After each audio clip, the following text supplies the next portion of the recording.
Bonjour à toutes et à tous, voici les 5 animaux les plus dangereux du monde. Comment parler d'animaux dangereux sans parler de l'hippopotame? Bien qu'il soit herbivore, il compte parmi les animaux les plus dangereux d'Afrique. Ils protègent férocement leur territoire, causent de la plupart des attaques sur les humains, ils font environ 300 victimes mortelles par an. C'est là d'ailleurs la principale raison au fait qu'il n'ait jamais été domestiqué par l'homme.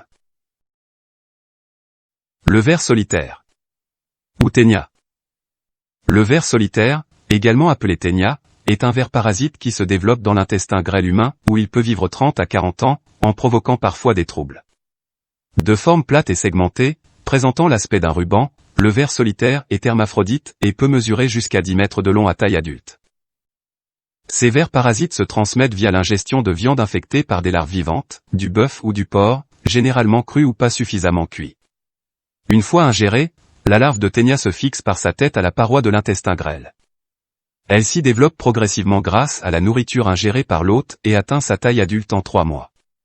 L'infection passe inaperçue dans la plupart des cas et il est tout à fait possible d'abriter le parasite pendant des années sans s'en rendre compte. La cuboméduse d'Australie. La cuboméduse d'Australie, aussi appelée piqueur marin, guêpe de mer, ou encore main de la mort, est une méduse qui vit dans les moyennes profondeurs, dans les eaux du littoral australien et du sud-est asiatique. Elle est la méduse la plus venimeuse connue à ce jour. D'une manière naturelle, elle ne tue pas intentionnellement les humains. Comme toutes les méduses venimeuses, cet animal n'a aucune envie de s'attaquer à une proie qu'elle ne pourrait pas ingérer, et il a d'ailleurs été constaté à maintes reprises qu'elle tente d'éviter un obstacle de taille dès qu'elle le détecte. Dans les cas de piqûres constatées, ce sont des baigneurs qui sont entrés involontairement en contact avec elle car elle est transparente et ses tentacules très fins et difficilement visibles mesurent plusieurs mètres de long. Une piqûre de cette méduse provoque une paralysie respiratoire et cardiaque en quelques minutes. Elles font environ 100 victimes mortelles par an. Le mamba noir. Originaire d'Afrique, le mamba noir est considéré comme le serpent le plus venimeux au monde. Grand, rapide sur terre et habile grimpeur aux arbres, le reptile ne manque pas d'atouts pour s'imposer dans la savane. Le mamba noir se nourrit essentiellement de petits mammifères, de lézards, de damans, d'écureuils et autres rongeurs.